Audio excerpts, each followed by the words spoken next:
Các bạn có biết thẩm phán sợ nhất gặp phải loại tội phạm nào không? Không phải là loại sát nhân biến thái giết người không chớp mắt, cũng không phải tay xã hội đen một tay che trời, mà là những đứa trẻ vị thành niên chưa đủ 18 đôi mươi đã phạm pháp. Đối diện với bọn chúng, các bạn cảm thấy nên phán án nhẹ cho chúng có cơ hội làm lại cuộc đời, hay phải xét xử nghiêm khắc như những phạm nhân có cùng tội trạng khác?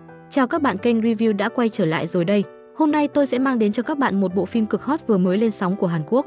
Bộ phim có tên Tòa án vị thành niên. Câu chuyện bắt đầu. Cô thẩm phán này đang tiếp nhận phỏng vấn. Cô nói với ống kính máy quay rằng Hàn Quốc có hơn 3.300 vị thẩm phán, trong đó chỉ có hơn 20 người phụ trách các phiên tòa dành cho trẻ vị thành niên. Hơn 20 thẩm phán này mỗi năm phải đối mặt với hơn 30.000 tội phạm vị thành niên. Anh phóng viên đeo kính hỏi Eun Seok tại sao lại làm công việc thẩm phán cho tội phạm vị thành niên. Câu trả lời của cô khiến cho mọi người kinh ngạc. Lý do đơn giản vì cô rất ghét tội phạm vị thành niên. Sau khi phỏng vấn kết thúc, Eun Seok được điều đến bộ phận mới tiếp nhận chức vụ. Lúc này ống kính máy quay chuyển đến bên ngoài tòa nhà. Vô số người dân đang hô vang khẩu hiệu dỡ bỏ luật vị thành niên, ngăn không cho pháp luật bảo vệ quá độ những tên tội phạm vị thành niên này. Ngày đầu tiên đến làm việc, Eun Seok đã gặp ngay một vụ án lớn. Đồng nghiệp Tae-ju và Eun Seok sử dụng chung một phòng làm việc nên đều bị gọi đến gấp. Đội trưởng Kang đã điều tra tin tức vụ án. Một thiếu niên tên Sung Woo đã vô ý giết người. Tình tiết vụ án vô cùng thảm khốc, nhưng do chưa đủ 14 tuổi nên hắn đã được luật vị thành niên bảo vệ. Vụ án này cho dù bị xử nhẹ hay xử nặng đều sẽ gây nên những ý kiến trái chiều. Ông Kang quyết định đùn đẩy vụ án khó nhằn này cho Eun Seok mới nhận chức. Cô cũng không nói nhiều. Sau khi về phòng, cô bắt đầu tiến hành nghiên cứu vụ án. Khi cô vẫn chưa xem xong hết hồ sơ vụ án, các đồng nghiệp đã rủ dê cô đi tụ tập ăn uống. Hóa ra bộ phận làm việc mới có một truyền thống rất bựa. Mỗi một tội phạm vị thành niên ra tù, bọn họ đều tổ chức ăn uống để chúc mừng. Bộ mặt đăm chiêu của Eun Seok khác hẳn với vẻ háo hức của đồng nghiệp. Đồng nghiệp thi nhau cổ vũ mấy đứa trẻ để chúng lấy lại tự tin. Chính vào lúc này, tình tiết cao trào đầu tiên của bộ phim xuất hiện. Nữ tội phạm vị thành niên Somi bị một vị khách khác gọi là đồ ăn cắp. Hai bên đôi co lời qua tiếng lại không ngừng. Eun Seok vội với nghiên cứu vụ án nên đã đề nghị mọi người báo cảnh sát. Sau đó cô quay người rời đi. Tae-ju đuổi theo chỉ trích Eun Seok không quan tâm đến cảm nhận của Somi. Anh cho rằng hành động của cô quá thô lỗ. Lúc này lại có một anh đồng nghiệp nữa chạy đến báo ví tình của vị khách kia được tìm thấy. Sau khi mọi người quay lại, Somi mới xin lỗi Eun Seok, nhưng Eun Seok từ chối lời xin lỗi. Cô trực tiếp chỉ ra trên người Somi còn có rất nhiều ví tiền. Hóa ra Eun Seok đã tận mắt chứng kiến hành động ăn cắp của Somi. Không khí đột nhiên rơi vào im ắng. Các đồng nghiệp nghe đồn Eun Seok nổi tiếng là xét xử nghiêm khắc. Gặp được chuyện này, mọi người mới biết sự khủng bố của cô. Cuối cùng cũng sắp đến ngày Eun Seok thể hiện kỹ năng của mình. Phiên tòa xét xử vụ án của Sung Woo bắt đầu. Sung Woo mắc chứng bệnh rối loạn tâm thần. Căn bệnh này khiến cậu bé có một chứng ngại tâm lý nghiêm trọng, từng có một thời gian bệnh nặng đến mức phải nằm viện điều trị và dùng thuốc. Trong phiên tòa, Sung Woo nói với Eun Seok rằng ngày xảy ra vụ án cậu bé đã uống thuốc, nhưng sau khi uống thuốc cậu lại xuất hiện ảo giác nghiêm trọng. Lúc đó Sung Woo gặp được một người bạn sống cùng khu. Cậu bạn đó muốn mượn điện thoại di động nên Sung Woo đã dẫn bạn về nhà. Do trên đường về đối phương vô cùng ồn ào, vì vậy chứng ảo giác của cậu đột nhiên nặng hơn. Cuối cùng cậu bé lỡ tay gây ra án mạng. Sung Woo cũng đã nhận thức được ưu thế về độ tuổi của mình. Cậu chắc chắn bản thân không bị xử nặng nên đã cười cực kỳ khoái trá. Điều này đã khiến những nhân viên làm việc trên tòa phẫn nộ tột cùng. Đợi đến khi phiên tòa xét xử lần một kết thúc, mẹ của phạm nhân vội vàng chạy đến. Vừa mới tới nơi, cô đã lấy lý do tuổi tác của con cô còn nhỏ để nói lý với thẩm phán. Cô còn mặt dày hỏi bao giờ Sung Woo được tại ngoại. Sau khi Eun Seok dò hỏi mẹ Sung Woo, được biết mẹ con Sung Woo chưa hề thăm hỏi gia đình người bị hại. Eun Seok đã nổi điên lên. Cô lớn tiếng quát mẹ Sung Woo, chí ít bà phải tới nhà nạn nhân nói lời xin lỗi, sau đó hãy quay lại đây nói chuyện với tôi. Lúc mở phiên tòa xét xử lần 2, Eun Seok đã nhìn thấu lời nói dối của Sung Woo. Sau mấy đêm không ngủ để nghiên cứu, Eun Seok phát hiện những người mắc bệnh rối loạn tâm thần như Sung Woo không thể tập trung chú ý trong một thời gian dài. Cô khẳng định rằng thủ pháp gây án của Sung Woo tương đối phức tạp, hoàn toàn không giống những gì cậu bé đã khai. Hơn nữa cậu bé cũng hiểu rất rõ về luật vị thành niên. Sung Woo biết rõ cậu không nhất thiết phải nói dối để giảm nhẹ tội trạng. Có thể nói vụ án này do người khác gây ra hoặc Sung Woo còn có đồng phạm. Tóm lại, cậu bé đang gánh tội thay cho một người khác. Thông qua điều tra lịch sử trò chuyện, Eun Seok phát hiện trước và sau khi vụ án xảy ra, Sung Woo thường xuyên liên lạc với một cô gái tên Yeon. Hơn nữa, camera trong thang máy cũng đã ghi lại được cảnh tượng Yeon nói chuyện với người bị hại. Nhưng dạo gần đây, ông Kang chuẩn bị tham gia vào giới chính trị. Ông sợ Eun Seok điều tra sai sẽ hại ông bị liên lụy. Vì vậy, ông kiên quyết không đồng ý điều động lực lượng điều tra Yeon. May mà lúc này anh đồng nghiệp đẹp trai đứng về phía của Eun Seok. Anh cảm thấy lý luận của Eun Seok rất hợp lý. Anh còn đích thân đi đến nơi Sung Woo tự thú. Khi kiểm tra camera an ninh, anh phát hiện Sung Woo từng quay đầu lại giống như đang nhìn ai đó. Anh lại xem camera ở đối diện đường, quả nhiên đã phát hiện người Eun Seok nghi ngờ. Cô gái tên Yeon này là học sinh cấp 3, nữ tội phạm chuyên gia ăn cắp ví Somi cũng học cùng trường với Yeon. Tae-ju dựa vào mối quan hệ với Somi đã hỏi ra được quán net Yeon hay lui tới. Tiếp theo anh và Eun Seok chia nhau ra hành động. Tae-ju đi đến nhà của Yeon, còn Eun Seok thì đi đến quán net. Đúng là ông trời không phụ lòng người. Eun Seok quả thực đã gặp được Yeon. Diễn biến tiếp theo còn phức tạp hơn so với tưởng tượng của Eun Seok. Bố mẹ của Yeon quanh năm suốt tháng kinh doanh ở nước ngoài. Sau khi hay tin Eun Seok điều tra Yeon, Bọn họ trực tiếp mời văn phòng luật sư lớn nhất Hàn Quốc giải quyết vụ án này. Luật sư của văn phòng luật và Eun Seok là người quen. Dưới sự cản trở của đối phương, vụ việc ngày càng rối ren. Eun khai rằng cô không quen biết ai tên là Sung U, nhưng Eun Seok đã trực tiếp đưa ra lịch sử cuộc gọi của hai bọn họ. Kết quả luật sư ở bên cạnh lặp lại lời nói tương tự. Cô yêu cầu Eun Seok phải tôn trọng quyền tự do cá nhân. Eun Seok không hề vì vậy mà rơi vào thế bị động. Cô lấy ra đoạn camera ghi hình Eun và Sung U nói chuyện với nhau ở thang máy và lịch sử trò chuyện. Cộng thêm tiền án đã có từ trước của Sung U, Eun đã từng qua đêm ở quán net, sau đó đi khắp nơi làm chuyện phạm pháp. Cuối cùng bọn họ quyết định tạm giam Eun. Vài hôm sau, ông Kang hay tin Eun Suk và Tae-yu đã lén lút điều tra rồi bắt người. Ông liền gọi hai người đến văn phòng mắng cho họ vuốt mặt không kịp. Eun Suk lập tức phản bác lại, những đứa trẻ này không phải tội phạm quốc tế hoặc sát thủ giết người liên hoàn có IQ cực cao, mới tí tuổi đầu đã bắt đầu dùng quỷ kế để chống đối lại cơ quan tư pháp. Nếu không xử lý thì khi lớn lên chúng sẽ ngày càng coi thường pháp luật. Cô chỉ đang bảo vệ sự thật và tư pháp chính nghĩa. Ông rốt cuộc dựa vào cái gì mà tức giận? Ông Kang bị lời của cô làm cho không nói lên lời. Cuối cùng ông đành để Eun Seok thích làm gì thì làm. Sau đó Eun Seok điều tra được phần mềm nước ngoài Sung U dùng để nói chuyện với Eun vô cùng đáng nghi. Eun Seok lập tức kêu đồng nghiệp tiếp tục điều tra hoạt động của cậu nhóc trên phần mềm này. Ở phía bên kia, anh chàng đẹp trai Tae-ju dựa theo sự chỉ dẫn của Eun Seok đã tìm thấy mẹ Sung U. Anh nói hiện tại đối tượng tình nghi lớn nhất là Eun. Anh hy vọng mẹ cậu nhóc có thể thuyết phục con trai nói rõ chân tướng, như vậy cậu bé sẽ được giảm nhẹ tội. Vụ án vừa mới có một chút khởi sắc thì bên luật sư đã lợi dụng phương tiện thông tin đại chúng để công kích Eun Seok. Cô nói đến nỗi đau của người nhà tội phạm vị thành niên từng bị Eun Seok xét xử nghiêm. Mọi người chỉ trích tác phong làm việc của Eun Seok quá dập khuôn cứng nhắc. Tiếp theo đó lại đưa ra vụ án của Eun. Họ chỉ trích cô điều tra quá sâu. Ông Kang hay tin lại nổi trận lôi đình. Ông sầu não giao lại vụ án này cho Tae-ju, còn Eun Seok trở thành trợ lý. Nhưng thật may mắn, vào lần cuối cùng hầu tòa Sung U cũng nghiêm túc khai ra hung thủ thật sự là Eun. Theo cậu bé nói, khi Eun giết người cậu nhóc cứ tưởng Eun đang nói đùa. Đối diện với lời khai của Sung U, Eun cũng thừa nhận sự việc cô giết người, nhưng cô không hề thừa nhận cô giết người có âm mưu từ trước. Cô chỉ nói là giết người bộc phát. Rất nhanh hai đứa trẻ đã bị Tae-ju vạch trần.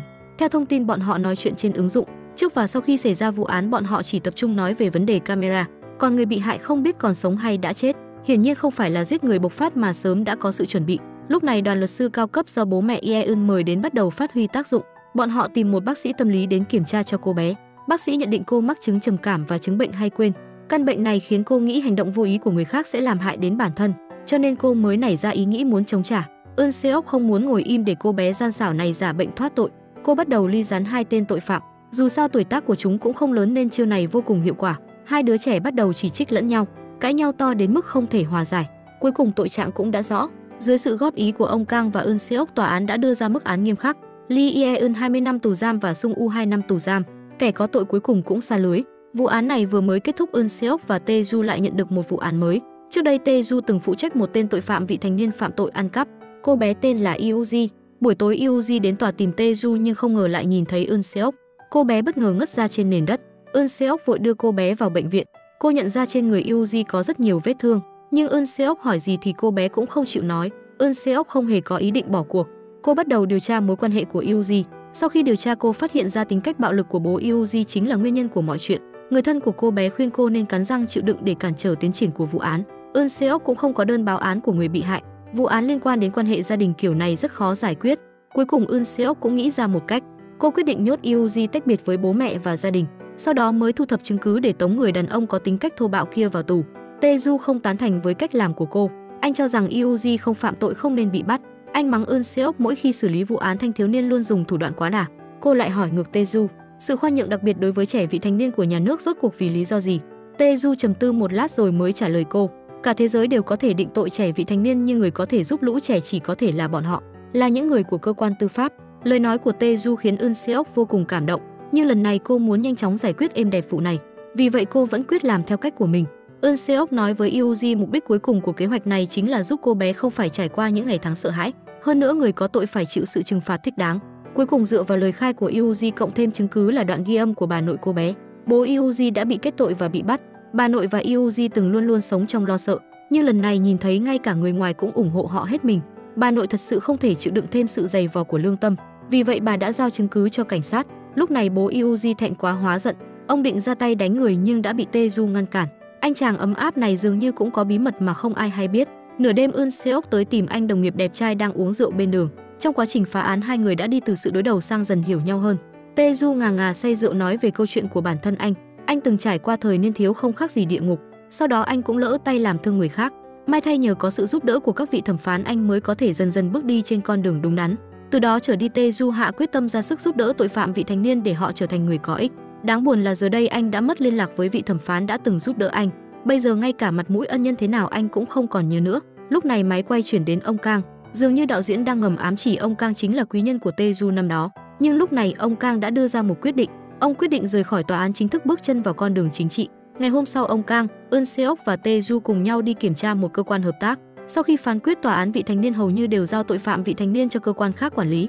Vì vậy họ cần định kỳ tới kiểm tra tình hình của mấy đứa trẻ. Ba người vừa đi tới cổng thì Tae-ju bỗng nhận được điện thoại của đồng nghiệp. Vừa có người trình báo cơ quan hợp tác đối xử tệ bạc với tội phạm vị thành niên.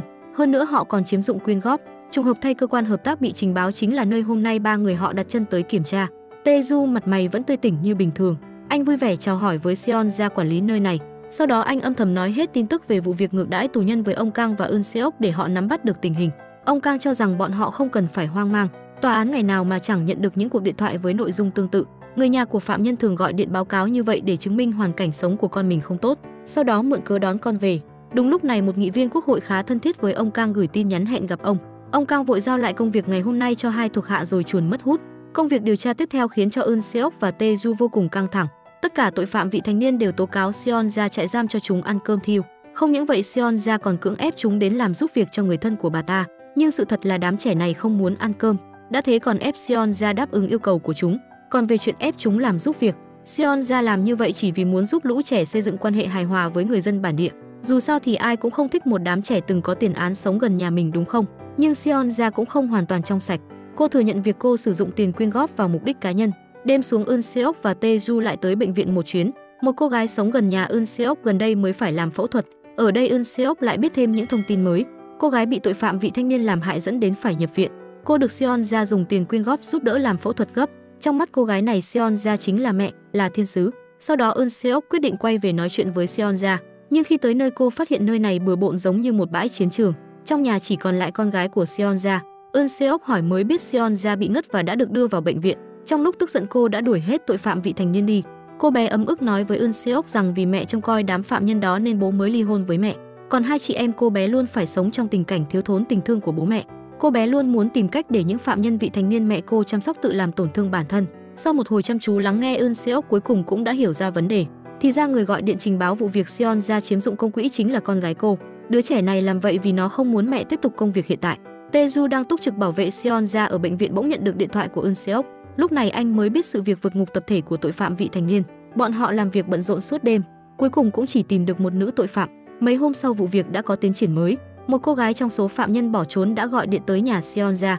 Lần này tòa án đã nắm được gần như toàn bộ vị trí của phạm nhân vượt ngục. Cuối cùng bọn họ đã tìm thấy gần như toàn bộ những người trốn thoát. Tuy bọn họ vẫn chưa bắt được người cầm đầu là Ae-yoon, nhưng Eun Seok vẫn rất tự tin rằng bọn họ sẽ bắt được cô bé. Hóa ra vụ việc một phạm nhân gọi điện cầu cứu Seon ra đã bị Ae-yoon phát hiện. Lúc đó Seon-ji và Ae-yoon đã nói chuyện với nhau một lúc. Mẹ Ae-yoon từng gọi điện báo cho Seon ra biết tin bà đang mang trọng bệnh. Bà hy vọng khi Ae-yoon được tại ngoại, Seon ra có thể mang cô bé tới nhà em trai bà. Ae-yoon biết được chuyện bệnh tình của mẹ tiến triển xấu chắc chắn sẽ về thăm mẹ. Bây giờ bọn họ chỉ cần qua đó chắc chắn sẽ bắt được người. Vì vậy Seon ra và Eun Seok lập tức lên đường tới đó. Người thì cũng đã tìm được rồi, nhưng cảnh tượng trước mắt lại khiến người khác đau lòng. Mẹ của Ae-yoon không hề mắc bệnh gì cả, đơn giản chỉ vì bà muốn xây dựng gia đình mới với người đàn ông khác. Vì vậy bà mới nói dối để thoát khỏi đứa con gái tù tội. Cuối cùng bọn họ cũng tìm được hết phạm nhân vị thành niên. Trên đường về, Eun Seok và Seon ra đã nhắc đến nguyên nhân phạm tội chủ yếu của lũ trẻ. Sự sai lầm của bọn trẻ có liên quan mật thiết tới người lớn. Nhiều khi con cái cố tình làm sai để được cha mẹ quan tâm. Eun Seok chỉ yên lặng lắng nghe Seon ra nói. Cuối cùng cô nói ra chuyện con gái lớn của Seon ra gọi điện tố cáo Seon ra ăn cắp công quỹ. Lúc này Eun Seok cũng nhắc nhở Seon ra. Tuy Seon ra thay bố mẹ của phạm nhân làm tròn nghĩa vụ quan tâm chăm sóc chúng, nhưng cô lại không hề để tâm tới cảm nhận của con gái. Lúc này Eun Seok đã động đến bí mật cất sâu trong lòng của đối phương. Rất lâu về trước, Seon ra đã để mất đứa con trong bụng. Sau đó cô đã thật sự coi đám trẻ phạm nhân là con ruột. Cô hết lòng quan tâm chăm sóc chúng, coi chúng như con cái trong nhà. Con gái lớn hiểu được nỗi khổ của mẹ nên luôn mong mẹ có thể bước ra bóng tối và hạnh phúc trở lại. Lời nói của đối phương khiến Seon ra khóc không thành tiếng. Đến khi gặp lại con gái lớn, nút thắt trong lòng Seon ra cuối cùng cũng đã được tháo bỏ. Sau sóng gió lần này, Seon ra không hề bị khiển trách nặng, bởi vì trách nhiệm chăm sóc phạm nhân vị thành niên vốn là trách nhiệm của nhà nước. Kết quả do sự thiếu sót của các ban ngành liên quan mà họ đã đổ trách nhiệm lên vai một người phụ nữ. Những người làm công tác quản lý như Seon ra không hề có lợi lộc gì. Sau khi Seon ra nghỉ việc, có thể tìm người khác thay thế cô quản lý đám trẻ. Sau đó Eun Seok xét xử vụ việc phạm nhân vị thành niên vượt ngục. Đồng thời cô nhấn mạnh bố mẹ của đám trẻ bắt buộc phải tham gia một khóa học dạy dỗ con cái. Hơn nữa bọn họ cũng phải gánh vác trách nhiệm chăm sóc con cái vốn thuộc về bọn họ. Đặc biệt là mẹ của Ae Yoon, bà chính là người được Eun Seok chỉ mặt điểm tên. Sau khi vụ án kết thúc, viện trưởng tìm đến ông Kang để nói về một vụ án lộ đề thi vô cùng khó nhằn. Viện trưởng phải xác nhận nhiều lần rằng ông Kang không liên quan gì đến vụ này rồi mới yên tâm giao hồ sơ vụ án cho ông. Ông Kang lại đề nghị sau khi vụ án kết thúc ông sẽ từ chức để bước vào một cuộc đời mới. Sau khi màn đêm buông xuống, ông Kang nhận được một cuộc điện thoại. Lúc này ông bắt đầu hoang mang. Con trai của ông gọi điện đến báo cảnh sát đã tới nhà để bắt cậu bé. Hỏi ra mới biết con trai của ông có liên quan tới vụ án lộ đề thi. Ông Kang tức tốc về nhà phát hiện sự việc không có gì nghiêm trọng cả, chỉ là cảnh sát điều tra vụ án gần đây nên tiện đến nhà hỏi thăm thôi. Nhưng ông đã biết con trai ông có liên quan đến vụ án lộ đề thi, đương nhiên ông sẽ không dễ dàng bỏ qua. Vợ ông vội vàng giải thích con trai mới chỉ tham gia gian lận có một lần, hơn nữa thân phận của người tham gia được bảo mật, chỉ có Bộ trưởng Bộ Giáo dục mới có danh sách. Ông Kang ngay lập tức sụp đổ. Tất cả mọi người đều đang hướng tới vụ án lần này, nếu xử nhẹ thì sẽ bị dân tình chỉ trích, còn nếu xử nặng thì Bộ trưởng Bộ Giáo dục sẽ ghi nhớ và tìm cách báo thù. Mấy hôm sau ông Kang như người mất hồn. Cha mẹ của đám học sinh có liên quan đến vụ án này cũng toàn là nhân vật có tầm cỡ. Vụ án này vốn khó giải quyết bây giờ còn càng thêm đau đầu hơn. Quan trọng nhất Eun Seok lúc nào cũng công tư phân minh nên muốn xử nhẹ vụ này khó như lên trời. Đúng lúc này lại xảy ra một tình huống bất ngờ. Một nghị viên của Đảng Tự do quen thân với ông gần đây bị thất thế. Vì thế hắn đã tiết lộ tin tức ông Kang cũng là thành viên của Đảng Tự do. Hơn nữa hắn cũng tiết lộ cho công chúng biết tin tức ông Kang sắp tham gia tranh cử. Đêm đến nhân vật trung tâm của Đảng Tự do hẹn ông Kang đi ăn. Hắn dặn dò ông nhất định phải xử lý thỏa đáng vụ án lần này để cho thế lực của Đảng Tự do ngày càng được củng cố. Không bao lâu sau ông Kang lại nhận được thêm một đòn công kích. Con trai ông vì không muốn liên lụy tới ông nên đã định tìm đến cái chết. Suýt chút nữa cậu bé đã gây ra họa lớn. Sau khi bị vợ chửi bới, ông Kang mới nhìn nhận lại bản thân. Trước đây vì vấn đề thành tích ông đã vô số lần chửi mắng con trai. Cậu bé mỗi ngày chỉ ngủ 3 tiếng, thời gian còn lại cậu dành hết cho việc học. Cho dù như vậy thì thành tích của cậu vẫn không thể thỏa mãn ông. Nguyên nhân chính khiến cho cậu bé phạm tội cũng chính là do người mà cậu gọi là bố này. Vợ ông cầu xin ông hãy từ bỏ vinh hoa lợi lộc phù phiếm để bảo vệ sự trong sạch và tiền đồ của con trai. Cuối cùng ông Kang quyết định không dính dáng đến Đảng Tự do nữa. Ông dự định sẽ phanh phui hành động của Bộ trưởng Bộ Giáo dục. Không ngờ sau khi hỏi rõ trắng đen, người đứng đầu Đảng Tự do lại quyết định đứng sau hậu thuẫn cho ông. Người đứng đầu Đảng Tự do ủng hộ ông Kang đưa vụ án này ra ánh sáng. Nguyên nhân rất đơn giản, Đảng Tự do đã công khai tin tức ông Kang gia nhập đảng của họ. Bây giờ ông rút lui sẽ gây ra ảnh hưởng xấu đối với danh tiếng của đảng. Đối với người đứng đầu Đảng Tự do mà nói, chân tướng và chính nghĩa không quan trọng như vậy, đạt được kết quả mới là quan trọng nhất. Sau đó ông Kang bí mật tìm Bộ trưởng Bộ Giáo dục để dạy ông ấy cách phủ nhận tất cả những chứng cứ họ đưa ra tại tòa. Cứ như vậy buổi xét xử bắt đầu mất kiểm soát. Ông Kang tiếp nhận tất cả chứng cứ có lợi cho Bộ trưởng Bộ Giáo dục. Những lời tố cáo của thầy cô dành cho Bộ trưởng Bộ Giáo dục đều bị bác bỏ. Hơn nữa thầy cô còn bị mất đi tư cách làm nhân chứng. Sau khi Eun Seok biết được sự việc lần này, cô đã đích thân đến văn phòng làm việc của ông Kang để hỏi rõ tình hình. Kết quả ông Kang đã nổi trận lôi đình lớn nhất từ trước đến nay. Nguyên nhân của trận lôi đình này không phải vì chính nghĩa mà là vì con trai ông. Trong cuộc xét xử do Eun Seok chủ trì, tình tiết mới đã xuất hiện. Một em học sinh đã buột miệng nói ra số người liên quan đến vụ án này. Bộ trưởng Bộ Giáo dục từng khai số người có liên quan tổng cộng là 21 người, nhưng cậu học sinh này lại nói cậu từng tình cờ nghe được số người tham gia là 24 người. Vốn dĩ Eun Seok đã tràn đầy nghi hoặc với vụ án này, bây giờ sự nghi ngờ của cô lại càng lớn hơn. Cô quyết định bắt đầu điều tra lại từ đầu. Có 3 học sinh tham gia nhưng sau đó đã rút lui. Điều này chứng minh 3 học sinh này vốn dĩ có thành tích rất tốt, không hề dựa dẫm quá mức vào đề thi bị lộ. Cô lại nghĩ tới những học sinh Bộ trưởng Bộ Giáo dục chọn để tiết lộ đề. Eun Seok thấy vụ việc lần này giống như một cuộc đầu tư. Những học sinh được chọn đều là con nhà quan chức lớn. Eun Seok và Tae Ju bắt đầu điều tra sâu hơn. Sau đó họ biết tin ông Kang đã xảy ra chuyện nên đã đặc biệt tới viện thăm ông. Đồng thời Eun Seok cũng nói ra điểm nghi vấn cô mới tìm ra. Ông Kang lại điên tiết chỉ trích bọn họ chuyện bé xé ra to, nhưng Eun Seok lại dùng giọng điệu mỉa mai nói: "Tự thú đi Kang Won Jong." Câu nói ngắn ngủi của Eun Seok khiến ông Kang hoàn toàn sụp đổ. Cảm thấy Eun Seok không có bằng chứng trực tiếp nên ông Kang không thèm quan tâm tới lời cảnh cáo của cô. Khi phiên tòa bắt đầu xét xử, ông Kang vẫn cố gắng bào chữa những nghi ngờ của bồi thẩm đoàn đối với con trai ông. Sau khi phiên tòa bị hoãn bất thường, tất cả những người có mặt ở phiên tòa đều nhận ra có gì đó sai. Sự việc xảy ra tiếp theo khiến Eun Seok phải chịu đả kích nặng nề. Những học sinh có liên quan đến vụ án đã nghỉ học tập thể. Cứ như thế này thì người chịu ảnh hưởng lớn nhất chính là những học sinh đang học tại trường. Nếu tình hình này vẫn tiếp diễn thì nhà trường sẽ sắp xếp một kỳ thi lại để chứng minh năng lực của học sinh. Nhưng nhà trường có không ít học sinh sắp tốt nghiệp, có người chuẩn bị học lên cao, còn có người chuẩn bị đi làm. Kỳ thi lại này chắc chắn sẽ làm kế hoạch của họ loạn cào lên. Buổi tối, người đứng đầu của Đảng Tự do nhiệt tình rủ rê thẩm phán trưởng Kang đi uống rượu. Sự việc các học sinh nghỉ học tập thể phần nhiều có liên quan đến kết quả vận động của ông ta. Vốn dĩ ông Kang đang dần chiếm thế thượng phong, nhưng ông không thể ngờ rằng lúc này có trộm đột nhập vào nhà ông. Nghe tin con trai ông Kang mới tỉnh lại, Eun Seok liền tới thăm cậu nhóc. Mục đích của cô rất rõ ràng, cô muốn cậu bé cung cấp bằng chứng cho cô. Cậu bé vừa khóc vừa lẩm bẩm cậu không thể phản bội bố, Nhưng Eun Seok lại nói cho cậu bé biết cậu không thể bỏ mặc những học sinh vô tội bị dính dáng tới chuyện này, bọn họ mới chính là người phải chịu sự bất công. Trẻ con dù sao cũng không phải người xấu.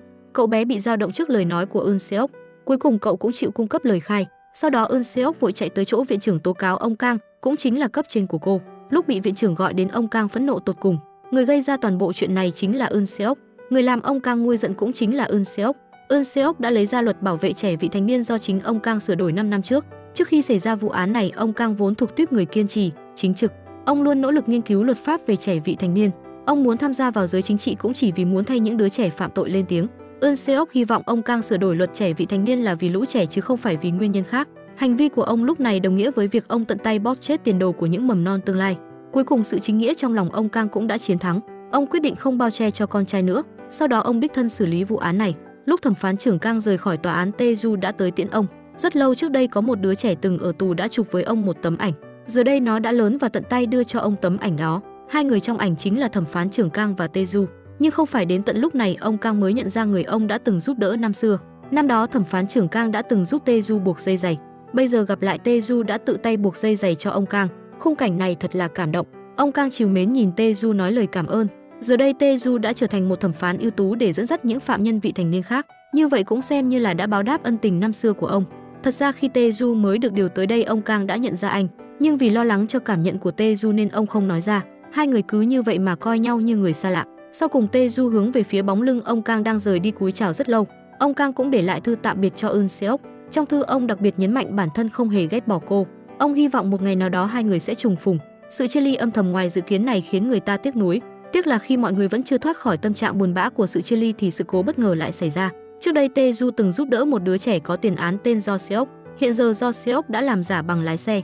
Chiếc xe cậu điều khiển cũng đã bị cảnh sát chú ý tới. Trong quá trình chạy trốn, Jo Seok đã gây ra rất nhiều vụ tai nạn. Một anh chàng shipper bị thương nặng. Bản thân Jo Seok cũng rơi vào hôn mê sâu.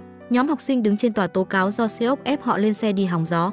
Mẹ Jo Seok khóc không thành tiếng. Bà chỉ trích nhóm học sinh hư hỏng kia mới là phần tử bất lương. Chúng thường xuyên rủ rê con bà đi chơi. Nếu Jo Seok không đi, bọn chúng sẽ tới tận nhà làm phiền gây sự. Eun Seok đang đau hết đầu vì chuyện này. Đang đi trên hành lang, cô bỗng gặp thẩm phán trưởng mới nhậm chức. Người này chính là Ge Eun Hee. Từ cảnh tượng Ge Eun Hee và Eun Seok gặp nhau có thể thấy hai người từng có một quá khứ không mấy tốt đẹp. Ge Eun Hee vừa đi khỏi Eun Seok bỗng nhận được một tin cực xấu. Tình hình của cậu nhóc Jo Seok đã có chuyển biến xấu. Bệnh viện xác nhận cậu nhóc đã trở thành người thực vật. Tae-ju là người có quan hệ rất tốt với Jo Seok. Sau khi nhận được tin, anh lập tức ngã quỵ. Cả đêm đó chỉ có nước mắt bầu bạn cùng anh. Sau đó Tae-ju và Eun Seok bắt đầu đi sâu điều tra. Hai người phát hiện những học sinh tố cáo Jo Seok ép lên xe đã xóa hết nội dung đăng tải trên mạng xã hội của chúng. Hơn nữa, trong quá trình thẩm vấn, người cho Jo Seok thuê xe có nói lúc Jo Seok tới thuê xe, cậu bé có đi cùng một bạn nữ. Thông qua đối chiếu thì thấy rất giống một cô gái cũng có mặt trên xe. Cô bé có tên Mizu. Sau đó tòa án vị thành niên nhận được một chiếc USB. Người gửi chiếc USB này tới chính là Mizu. Mọi người lập tức cùng xem nội dung bên trong USB. Nội dung trong video chính là cảnh Jo Seok bị đánh đập. Video này đã chứng minh lời nói của mẹ Jo Seok chính là sự thật. Nhưng đáng tiếc là video này lại không có âm thanh. Eun Seok liền gửi chiếc USB đi xác nhận xem nội dung bên trong là thật hay giả. Kết quả cô nhận được là đoạn video không hề bị cắt ghép. Bất ngờ hơn, âm thanh cũng đã được khôi phục. Khi xem lại video, Eun Seok bất ngờ nghe được Jo Seok đã cầu xin người đánh cậu hãy xóa một số tấm ảnh nào đó. Vừa hay hôm nay Eun Seok không có phiên tòa nào nên cô bắt đầu thẩm vấn từng học sinh một. Lúc thẩm vấn đến nữ sinh Mizu thì Eun Seok lại bảo mọi người dừng ghi hình, bởi vì Mizu chính là đầu mối quan trọng. Chính cô bé là người đã gửi USB đến tòa.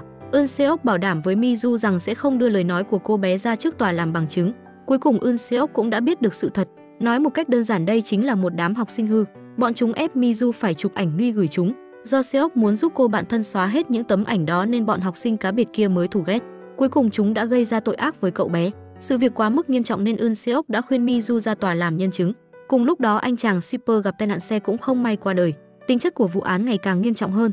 Eun Seok lấy ra đoạn video do Seok bị đánh đập làm bằng chứng. Cô chứng minh rõ hành động mất nhân tính của đám học sinh cá biệt. Nhưng tiếc là Mizu, nhân chứng có liên quan trực tiếp tới vụ việc, không thể đứng ra làm chứng. Vì vậy phiên tòa thiếu bằng chứng trực tiếp để định tội. Cuối cùng thẩm phán trưởng Ge Eun Hee phán quyết, vì thiếu bằng chứng trực tiếp nên không thể định tội những đứa trẻ cá biệt này đã giúp Do Seok làm giả chứng minh thư và bằng lái xe, sau đó đã gây ra hậu quả nghiêm trọng. Vụ án vốn dĩ phải chuyển thành án mạng có tính hình sự, nhưng cuối cùng lại được giảm xuống mức án thấp nhất. Rời khỏi tòa án, Mizu đã hoàn toàn sụp đổ. Cô bé nghĩ tới câu nói cuối cùng của Eun Seok, khi gặp phải sự cố bất ngờ đa số các tài xế đều sẽ đánh vô lăng ra hướng khác để bảo vệ bản thân. Do Seok vì muốn bảo vệ người khác nên đã một mình chịu đựng sự dày vò đau đớn nhất. Cậu bé đã tự khiến bản thân bị thương nặng rồi trở thành người thực vật. Mizu lương tâm cắn rứt chỉ biết khóc nức nở. Đáng tiếc là do Seok không thể nào nghe thấy tiếng khóc của cô bé nữa. Những ngày tiếp theo Eun Seok vẫn mang theo tâm trạng nặng nề không thể kìm nén. Cô lại nhận được một vụ án mới xảy ra gần đây. Sau khi nhìn thấy nội dung trên bộ hồ sơ vụ án, Eun Seok liền ngất lịm đi. Mặc dù cơ thể của Eun Seok vẫn chưa hồi phục hoàn toàn nhưng cô đã vội đi làm lại, bởi vì cô rất xem trọng vụ án lần này. Dưới sự miêu tả của thẩm phán trưởng thì vụ án lần này là một vụ giết người dã man vô nhân tính. Nạn nhân bị lừa gạt và cuối cùng bị bọn ác nhân xâm hại. Nạn nhân mơ hồ nhớ rằng có 4 người đã xâm hại cô bé, nhưng do bị trúng chuốc say nên cô chỉ nhớ mặt 3 người. Thông qua DNA được tìm thấy trên cơ thể người bị hại thì 2 trong số 4 tên tội phạm đã được xác định. Trong số đó một đứa trẻ tên In Ryung có nói rằng cậu có đi cùng nhưng không tham gia vào vụ án. Hơn nữa điều tra viên cũng không tìm thấy DNA của cậu bé trên cơ thể nạn nhân. Vụ án này lại được giao tới tay Eun Seok. Taeju cũng cảm nhận được sự cố chấp của Eun Seok đối với vụ án lần này. Trong quá trình điều tra bọn họ phát hiện hồi nhỏ In Ryung từng ném gạch từ trên tầng cao xuống dẫn đến án mạng. Khi đó thẩm phán phụ trách vụ án chính là Geun Hee. Sau đó Taeju và Eun Seok lại nhận được thêm bằng chứng mới. Đây là đoạn ghi âm bố nạn nhân đã ghi lại trong lúc truy hỏi In Ryung. In Ryung thừa nhận lúc đó cậu uống quá nhiều nên mới không cưỡng hiếp được nạn nhân. Trong cơn phẫn nộ bố của nạn nhân đã đánh In Ryung một trận. Cuộc vật lộn khiến đoạn ghi âm mang tính chất uy hiếp bạo lực, vì vậy không thể dùng nó làm bằng chứng tố cáo In Ryung. Những sự việc sau đó đã giải thích được vì sao Eun Seok lại đặc biệt quan tâm tới vụ án của In Ryung.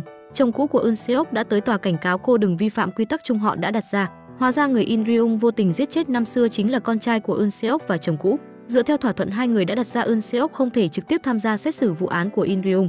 Nhưng trước mắt Eun Seok không bận tâm nhiều như vậy. Lúc đó In Ryung thoát tội vì cậu vẫn là trẻ con, nhưng cậu nhóc không hề biết hối cải. Sau khi vô tình giết chết con trai Eun Seok, cậu nhóc còn phạm thêm rất nhiều tội. Cũng chính vì lý do này mà Eun Seok mới vô cùng căm ghét bọn tội phạm vị thanh niên. Rất nhanh đã tới ngày In Ryung phải ra hầu tòa. Cậu luôn miệng khẳng định bản thân đã hết lời khuyên ngăn đồng bọn. Hơn nữa cậu không hề đặt chân tới khu vực công trường. Nhưng Eun Seok đã có sự chuẩn bị từ trước. Cô chiếu đoạn video ghi lại từ camera hành trình của một chiếc xe đỗ gần đó. Đoạn video chứng minh In Ryung cũng là một trong những tên tội phạm. Do cung cấp lời khai gian dối nên tính chất của vụ án đã có sự thay đổi. Eun Seok khẳng định cô sẽ nâng mức độ của vụ án lên mức cao hơn. Khó khăn lắm mới tạm thời gác lại được âu lo trên phiên tòa. Eun Seok lại liên tiếp phải chịu 2 đả kích lớn. Nạn nhân đã nhớ lại tên thủ phạm thứ tư. Người đó vậy mà lại là kẻ năm xưa đã cùng In Ryung ném gạch xuống đường giết chết con cô. Eun Seok vẫn còn chưa hết bất ngờ thì mẹ chồng cũ hùng hổ lao tới cho con dâu ăn một cái bạt tai. Bà trách móc cô năm đó đã không trông coi con cái cẩn thận, bây giờ lại hại con trai bà lo lắng tới nỗi không tìm được tình yêu mới. Eun Seok giả vờ kiên cường quay người rời đi, cho tới khi đến nơi không có ai cô mới ngã quỵ xuống nền đất. Nước mắt cô rơi lã chã. Người mẹ sau nhiều năm vẫn chưa thoát khỏi ám ảnh về cái chết của con trai mới chính là người bị hại đáng thương nhất. Chuyện cũ của Eun Seok bị đồn thổi khắp nơi. Luật sư sau khi nắm bắt được tình hình cũng yêu cầu Eun Seok rút khỏi vụ án này. Lúc này Geun Hee mới nhớ lại rất lâu về trước bà đã từng gặp Eun Seok. Sau đó Eun Seok và Geun Hee đối mặt chỉ trích lẫn nhau.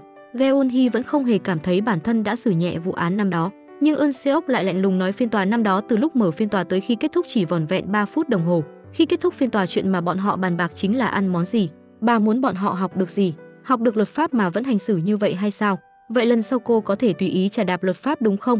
Geun Hee cũng đã đối lý, nhưng cuối cùng bà lợi dụng chức quyền không cho Eun Seok tham gia vào vụ án này. Nhưng Eun Seok không hề bỏ cuộc, cô liền chạy tới tìm Taeju.